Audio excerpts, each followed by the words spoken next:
Welcome to Something to Say, where we bring voices from diverse backgrounds who will share their unique stories and perspectives on finding their passion and provide insights on how you can find yours. Join us as host Greg DeShields guides us through this enlightening journey.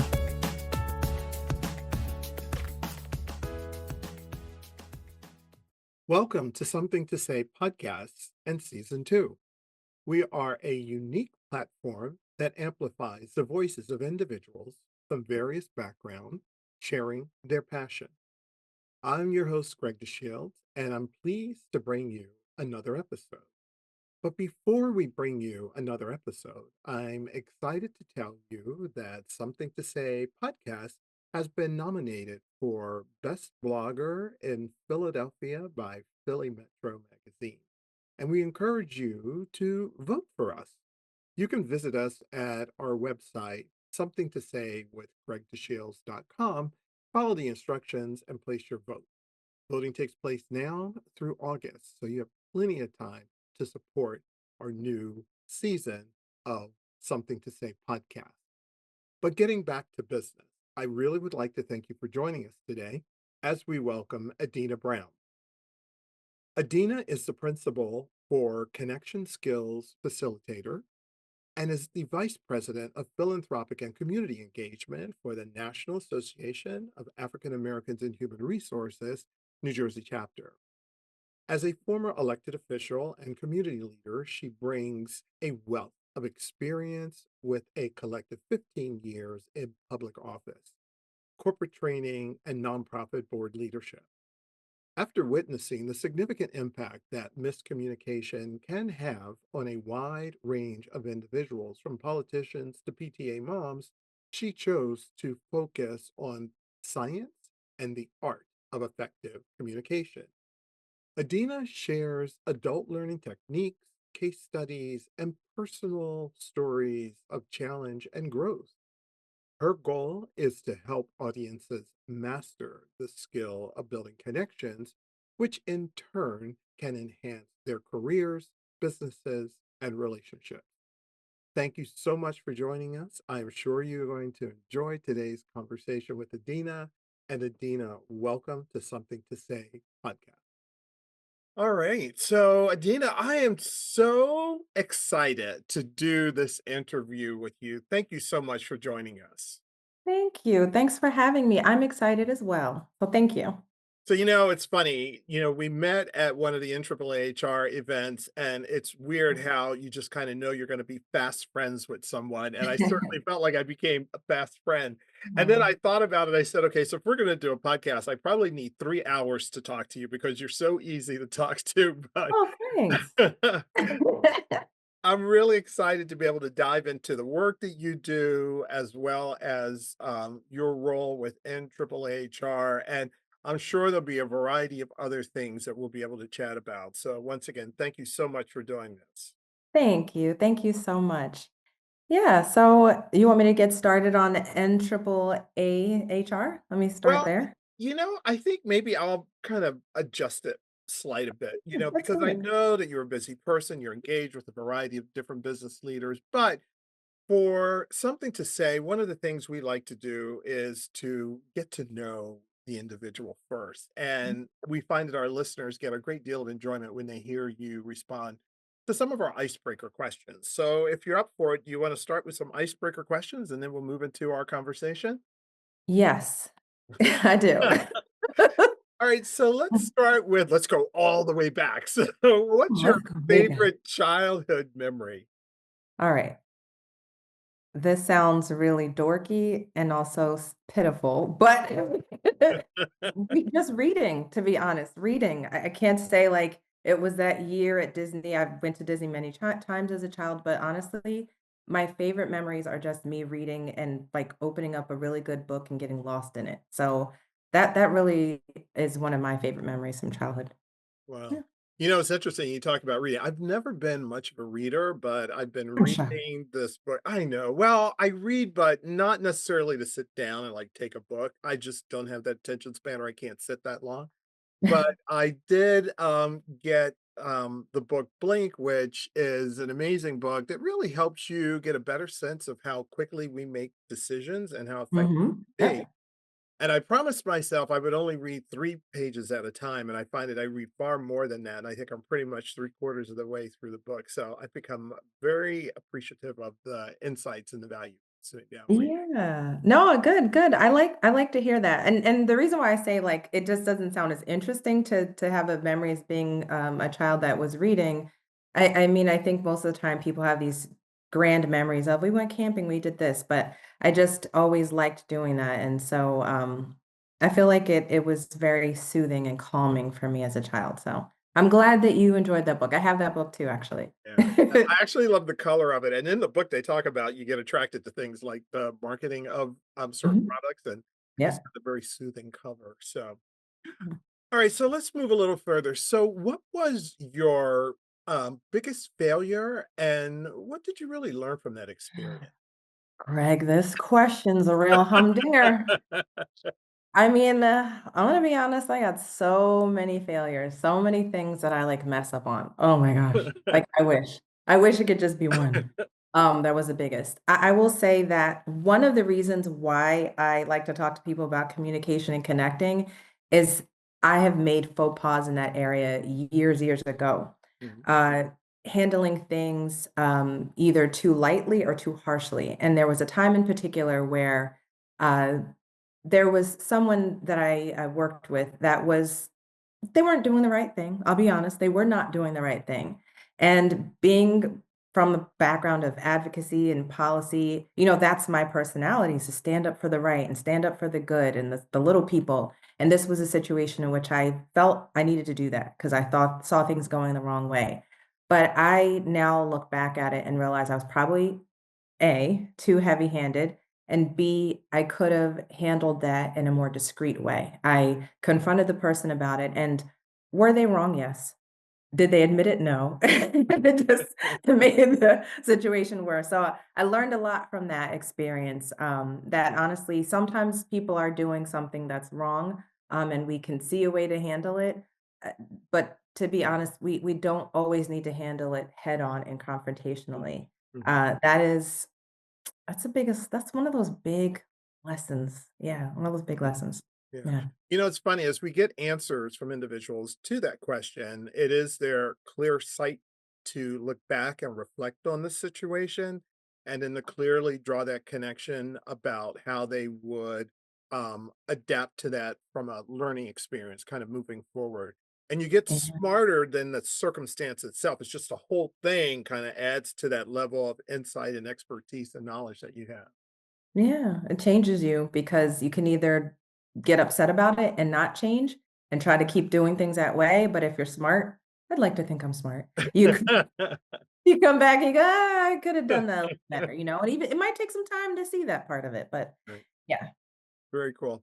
All right, so this question we have a lot of fun with. We get a number Uh-oh. of interesting responses to it. But if you could have dinner with any historical figure, who would that be and why? Prince. I just think he was Oh my so cool. god! Is that yours? Oh my god, that's my favorite. Me too. Listen, I think he is so cool, and every time I hear somebody tell me, "Oh, I had an encounter with him there," I was listening to, like, I like Bravo shows, so I was Uh-huh. listening to, like, Rick and Andy, and they were talking somebody was I think it was Anderson Cooper, he was saying he met Prince, and he just sounds like an interesting guy. Oh He's my just god. so cool.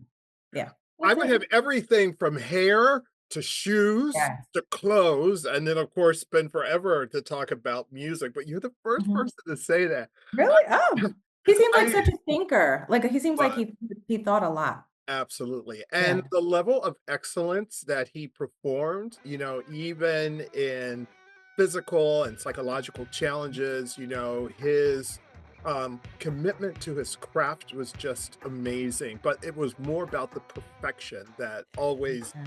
um, captured me, and don't get me wrong, I'm a big Michael Jackson fan too, but, Yeah. Prince was one who just for me was always perfect, like, always Mhm. perfect, so, I know. I love it. I mean, what can you uh say? I feel like whenever you see or hear something about him, it just seems like he was full of a lot of like philosophical knowledge. That's yeah. what I yeah. Yes.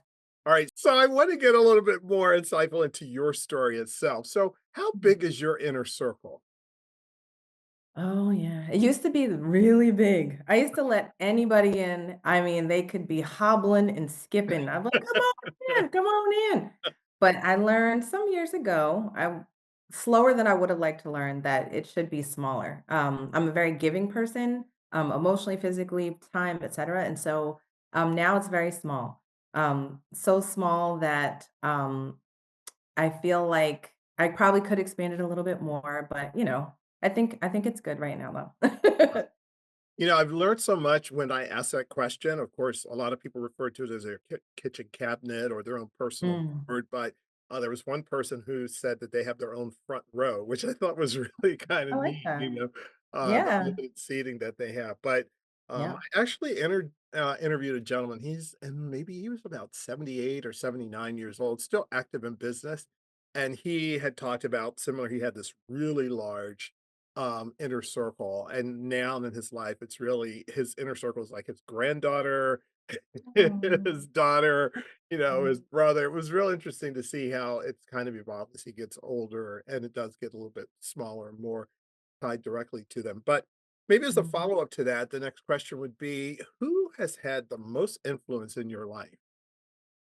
Oh, my kids, hands down. Like, I ask them, "Does this look right when I put clothes on? Does this taste good? Does it" I mean, like, oh, you wanna talk about a good cheerleading section? That's my kids, man. Like, if I cook, they're like, "Mom, this is the best food ever. I love when you make this." Like, I mean, everything. I mean, they also tell me about myself, but Right. yeah, they have, like, the biggest influence because they make me wanna be better, they make me change course when I feel like, "Okay, this is not a good example." So definitely, biggest influence. Wow. It's Mhm. interesting you say that. I was listening. I don't have children. I mean, my brother has children. I try to adopt my niece to be my daughter, but and now that she has two teenage boys, or actually they're college age boys now, I have to really kind of tread lightly. But I heard recently that as parents, there's a significant point in raising children when they're no longer responsive to all the things that you would normally say, like, "Oh, isn't this nice?" And they agree. Do you recall when your children made their own separate decision and how that made you feel? Oh, yeah. It was last year. Oh, I remember very Really? well. Oh, yes. So my oldest is, 17, he's gonna be 18 actually, this summer. But I just remember last year, I didn't like some of the things that he was doing with school and decisions, and, he was like, "Oh, well, that doesn't make sense anyway, or I don't wanna do that." I was like, "Whoa, excuse me? Like, what I say is gold, sir." But I realized in that moment that I mean, I always knew he had his own opinion, Mhm. but he was against something I told him to do. Now, was he later coming back saying I was right? Yes, he Yes. did. But in the moment, I was, like, so shocked that he, like, told me he didn't agree and that my path was not the right one to take, so, Wow. yeah, that happens. That's usually the teen years, I guess. Yeah, Mm. yeah. I remember when my niece was in her teens and it was quite we drove to Florida and she was 16. Well, she was like 15 and a half. She's gonna kill me for saying it, but she was like Oh. 15 and a half. And that was when like all of her teenage hormones like kicked in and like anything and everything that you said or you did was completely wrong. And we Yeah. had to like endure that from driving from New Jersey to Florida and back. Oh, no. That sounds like torture. Oh, We listened to yeah. a lot of radio. What was she against? Where you stopped? So we went to Florida and she, was there were a lot of guys who were very attracted to her and we did, the whole parent Oh, thing, like, no, don't talk to her, don't look at her. And she, of course, got at it. that age, they certainly want to be seen. And that just didn't go over well. So Yeah, and nothing's a big deal. It's like, "Oh, whatever," everything's kinda like, "You guys are overreacting." It's that age too. Yeah. yes, yes, that Mhm. was so funny. All right, so I want to do a little bit of a twist to that other question I asked you Mhm. about what was the biggest mistake, but what was the best year of your life? I think it was the year, like, when my kids were, like, real they were, like, probably, like, 7 and 4 or something around that time. That was it was kinda, like, before the pandemic, actually, like, right before then. I started feeling like, "Oh, I got this, got my footing," and then, of course, the pandemic came, but whatever.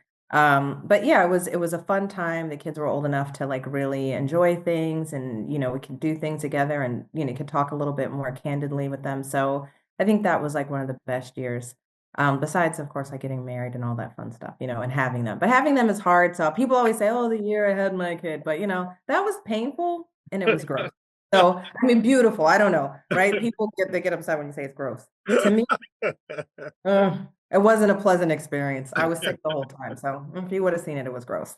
But yeah, definitely definitely, just getting to know them a little bit more as they got older, so that year, I don't remember what that year was, but it was probably 2018, 2017. Very cool. Yeah. All right, so I want to move into a number of things that we wanted to talk about. I want to first maybe start with NAAAHR Mm, and mm. the upcoming event that you have planned for June 10th. So it's really around the future of work for Black professionals. Oh, So let's nice. do some basic stuff first. Like I've said, it's on June 10th. So what time of day is it? Yeah, so it's gonna be in the evening. It will be from 6 PM to 8 PM. Like you said, it's gonna be in Newark. It's gonna be, can I say it's gonna be at Swahili Village? Yeah, Absolutely. it's gonna be at Swahili Village, which is in Newark, which is a lovely restaurant. It's really right across the street from NJ Pack, which is, I don't know if everyone knows, a performing arts center in Newark, which is great. Great comedians are always there. So Swahili Village is located right across the street from there. Uh, we're gonna have a panel of guests that are gonna be wonderful. Can I say that you're also? Yes, Okay. I'm so Okay. excited. I don't know, I'm like, sure yeah, Greg is gonna be one of our esteemed panelists, so, we're really excited. I don't know, anything else you want me to say about it? So what was the program purpose? So what was your thought behind producing a program like that? Well, I was thinking, right? I was pretty new and still am to the board. And I know, especially with the current administration coming in, people are so, first of all, they were scared, right? I don't know if people are still scared, possibly, but I think uncertain about what to do with their careers. DEI is kind of dissolving right now. Where do we go? What do we do? So I said, first of all, as the VP of community engagement and philanthropic efforts, right? I said that backwards. It's philanthropic and community engagement. But as a VP of all that, I'm trying to engage people, get them together, get them connected. And I say this is a good way to get people in community and to answer some of their questions around the uncertainty. Like, where can we go for community during this time where we're nervous? What should we do for work going forward? Are we safe in our workplace right now if civil rights are dissipating and also DEI, right? So I just was thinking it would be great to have that discussion in person so people can connect with one another and also have this conversation in a safe space. So that was the impetus behind it. Wow. Well, I will certainly say that there's been a terrific amount of interest. I know when just from some of the social posts that I provided, many Okay. said this is a conversation that we need to have. And there's a lot of questions that people have. And, while they don't see this as the end all be all conversation, it certainly adds to a tapestry of dialogue that needs to take place. So, big kudos. And for everyone in the audience, I should point out that NAAAHR is the National Association of African Americans in Human Resources. So, and this represents the New Jersey chapter. I did want to talk, though, about some of the trends that you're seeing today that really help to promote the need for this particular kind of program as it relates to the future of work for Black professionals. So, are there some trends that you were seeing? Yeah, absolutely. We've talked about before in our organization that AI is a really big thing. We've actually had a symposium last week from a professional in that space. And so AI is really big right now. That's a trend. And I'm actually really impressed at how many people are using it so freely and so well because people had been so afraid of it for so long. So people are understanding now how to utilize it to help them with small and large tasks. I think the other trend that's not really great, but clerical positions like admin and things like that are kind of going away as well. So people and AI might, of course, be contributing to that. So people have to understand how to pivot. And then I think another trend, which hopefully NAAA HR is fulfilling, is this in-person community. I think people have gathered online for as long as they can, and, COVID definitely pushed us harder into that space. But I think the trend now is people saying, "I want to get together." Maybe they don't wanna be in the office, like, 10 days a week. There's only 7 days a week, but, people don't necessarily wanna do that, but they still wanna connect with people. People are feeling lonely, so I think a trend now is for people to find a community that they can be a part of. So, yeah, there's many trends, but, those are the ones that stick out. What are some of the misconceptions that perhaps you'd like to clear up when we think about Black professionals in the work setting?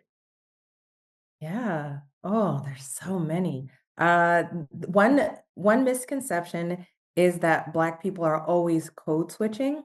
I worked somewhere, now it wasn't a good thing that this happened, but, uh, someone who was not of color made a comment like, "Oh, yeah, how do you really talk?" Or, was showing us a video about people and the way they speak, that they believe they speak if they're Black. Mm, And a misconception is that people that are Black are always code switching. Black people are educated, Black people do enunciate, and so that I think that's a very common misconception, that we're a monolith and that we all speak a certain way, we behave a certain way. And I really feel like it should have been dispelled by now, but of course, not a lot of people that are not Black actually interact commonly with people that are Black. So I can understand why they feel that way, but I would love if we could get rid of that idea that Black people are not generally educated and well spoken. well, it's interesting for me as I was even thinking about being a part of this. I participated in urban leadership. The Urban League does a leadership program, and it gathered, business leaders across a variety of different sectors. And as Black leaders, it was interesting the conversations that we were able to have and to Mhm. talk about some of the misconceptions that people have about us as Black leaders and the thought pattern that we put to certain things. And it was amazing because we had an afternoon discussion about hair, if you could imagine. Oh, yeah, I can And believe it imagine. or not, it was the guys that had a very long Oh, conversation, really? whether to be bald, whether to go gray. I have a curl. There's some who had an afro. It was an amazing conversation Oh, for Black men to talk about, like, okay, so yeah, when you show up, what's that look? And needless to say, as you certainly know from African American women, there's a lot of yeah. deep discussions about it. But that ability to have that kind of cultural connection of something that is so significant as an identifier of you as a Black professional was an amazing experience. So that's Mhm. once again why I was thrilled to be a part of this because there are conversations that we need to have together that can help us kind of navigate some of the things we Yeah, for sure. Oh, wow, that I like that though. I never thought of. I don't know why I didn't think of that, but yeah. wow, that's a good conversation. Yeah. Yeah. Well, it's that whole idea too, of, especially when they talked a lot about going bald, which for some it Mm. was like, I'm not ready, right? That it started with I'm not ready. It Who was is? okay, so what would you do if you had to, right? Yeah. So I know you had mentioned AI, but also what kinds of innovation breakthroughs have you really seen that has impacted Black professionals? Oh, I think really in terms of innovation for about Black people, it's understanding that we can also be a part of the gig economy. I think I know I was told, my dad is from Ghana, so it was just like, you need to be this, or that. There was Mhm, like three choices. And mhm, it's like, if you're not that, you're losing. But right. now I feel it's so cool that our community has embraced the gig economy or, using something like AI to develop Mhm, our own project. I think it's a beautiful thing. So we now realize too, we maybe don't have to work 9 to 5. We can start a business and it doesn't always have to look like a brick and mortar building. It can be something that we develop like a podcast. mhm. So I think that's a really new step in terms of technology for the Black community. It's just understanding that we can offer services that are beyond that brick and mortar structure. Well, I have to say that is something I significantly appreciate because with the Alive Podcast Network, which represents about 54, Black podcasters, storytellers, and the, collective discussions we've had about the integration of technology in developing podcasts was amazing. The talent and expertise that different podcasters have was breathtaking. It wasn't just, let me put you in front of a microphone, but they're also looking at how can we use, the ability to create virtual components of our podcast in order to get a broader distribution of our message and that sort of thing. So you're absolutely right. It has brought in some ways of which we can look at becoming inspired and aspiring business professionals from an Mhm. innovative perspective, which Yeah. wasn't necessarily the case before. We may have been more hands-on. Yep, absolutely, I agree. I love it. So I want to move into an area which is real near and dear to you, and it is around communication. So I'm going to start with that first question. So, what is one of the best ways to connect with someone in a new event? And I know you're really good at this. Oh, thank you. I still struggle, but that's why but I appreciate that. People tell me that often, and, I mean, my husband tells me that all the time. He's like, "Oh, you do it. You're so good at that." And I'm like, "Hey, are you just telling me this because you don't wanna do it, Buster?" But other than that, right?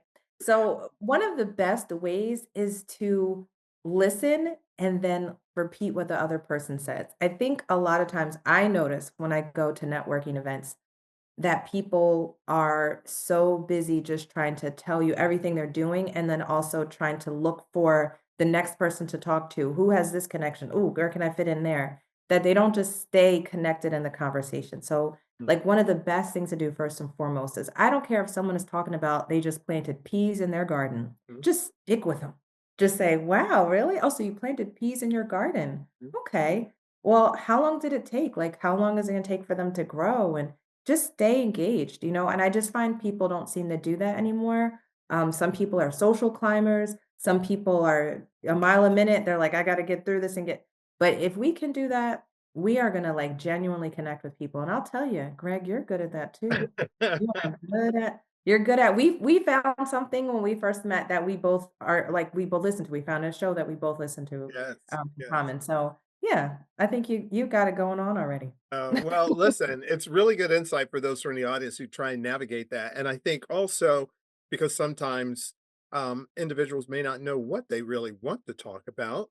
Mhm. So sometimes it's just talking about, like you said, what others are talking about. Yeah, And you'll be yeah. surprised how that conversation goes on from there. But I want to go a little bit deeper. So, what are some of the don'ts? When it really comes to connecting with new people, what are some of the things that you really Yeah, I do a training on this, and it's so funny. It's comical to me, but it's also something people do. So first and foremost, never talk about something too deep. Even if it is, like, fresh on your mind. I've been at things where people have been like, "Yeah, I just got a divorce," or "I Mm. just got a rehab," and it's like, "No, let's leave that conversation. That doesn't need to happen right now." Right. So, that is, like, first and foremost, I don't. Like, never do that. Like, the person doesn't know you, and now they're like, "Whoa," and you made everything awkward and uncomfortable. And this is coming from me, who I'm a pretty, like, open book kind of person. I Mhm, would say, "Don't do it."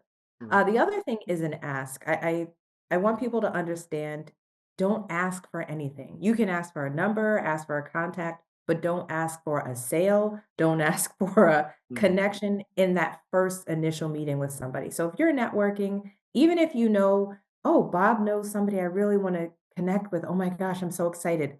Hold it in. mm. Just connect with Bob. And then down the line, you can ask him, hey, I realize you know Marsha. Would you mind connecting us? People have to be a little bit more patient with that process of getting to know people before they ask? And so I think that's an important thing. People are, again, they just want to get what they want to get and they don't remember that part. Yeah. Yeah. I always believe in the C. I always remind people Yeah. that our dialogue is not the end of it. It's not the A and B. It could just Yeah. certainly be that I can connect you to C, so that Yeah. might be the point of connection for you. But you're absolutely right, and I think that ability to build that relationship should be more of the priority, especially when you had that ability to kind of meet somebody face to face. Because in a lot of cases, the people that you're meeting are really the connection.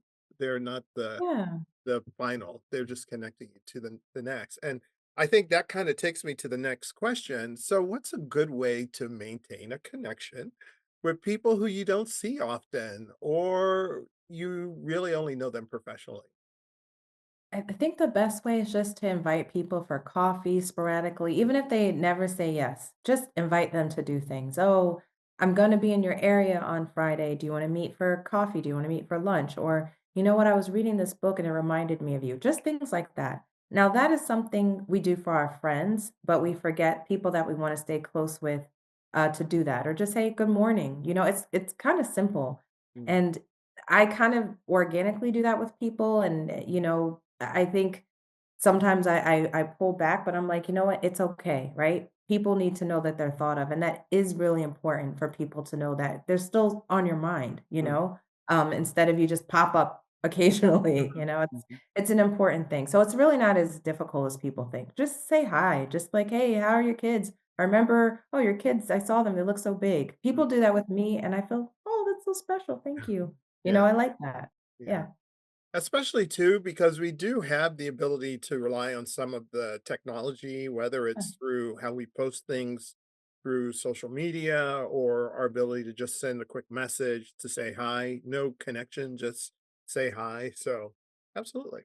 I All know, right. right? So, I have one more question before we kind of move to wrap up our conversation. But with Mhm. all the uncertainty that's really going on in the world today, and we all know that it kind of changes from minute to minute and second to second, how can people find ways to remain positive about their careers?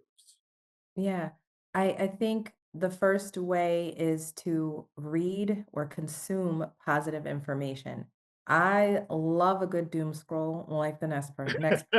I will I like to listen to, like, the news. I can't help it. I grew up my Mhm, dad always we'd sit in front of the news. mhm, But you gotta stop for a minute and then look at something positive. Because believe it or not, there are still positive things going on. There are people that are advocating for certain rights and certain, um just communities and things that will really help all of us that we just can't see and hear because the negative is just louder. mm, So, that's the first way I would say to stay in that realm, but also, not to, continue on the point of what we're doing, but, mhm. the NAAAHR is building community, and we have a community, and we're focused on continuously building it, and so being around people that are in your same space, your same career path, is gonna bolster you and help you to keep a positive outlook, even if things look grim in other areas. So I think those are really important ways to do that. Very cool. It's funny as I think about it. I recently got an invitation to subscribe to a newsletter simply called Nice News. Yeah, And I was I very know that. suspicious of a Yeah. nice news. You were suspicious of that. There must be something, Right. wrong with that. And it's all nice stories. It's like, here's how you water a plant, or here's how you reprogram your TV. It's been a great newsletter to get, so I I like enjoy that. that. So we have one final question, but there was one other question I did want to ask you, especially Okay. in this ability of meeting in person and socially networking. Was there ever a time that you had like an absolutely horrible experience when you were doing a networking event? Oh.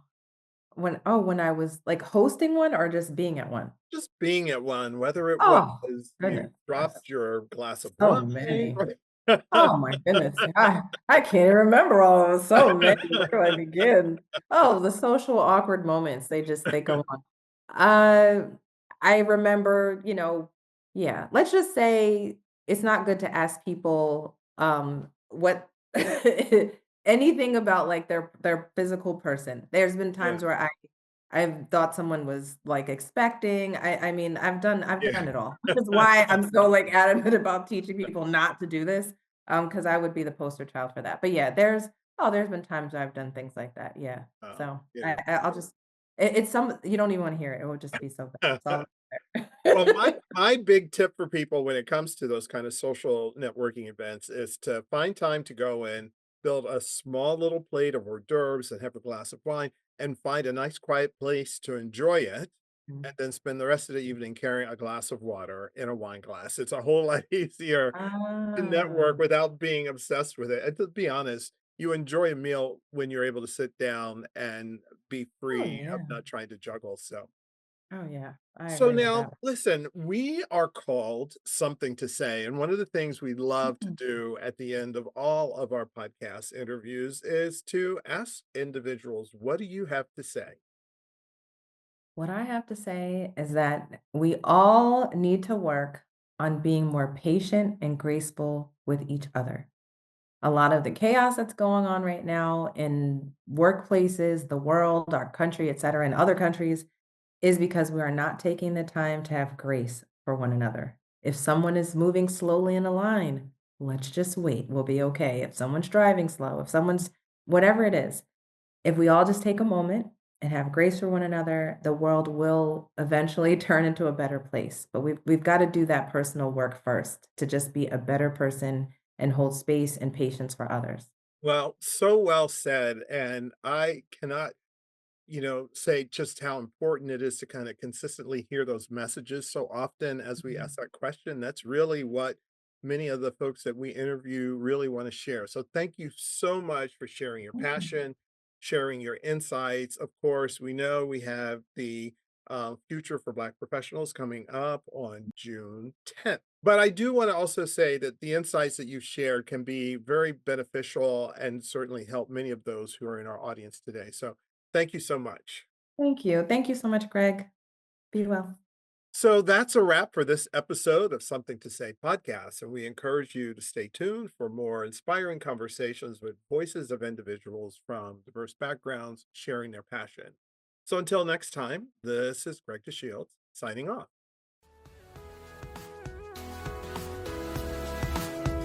Thank you for tuning in to Something to Say. We trust you found some valuable insights and takeaways that can help you find your passion. Don't miss out on future episodes. Please subscribe, rate, and review us on your preferred platform. We value your feedback and suggestions, so let us know how we can serve you better. Keep the conversation going and stay inspired until we meet again. Take care and happy listening.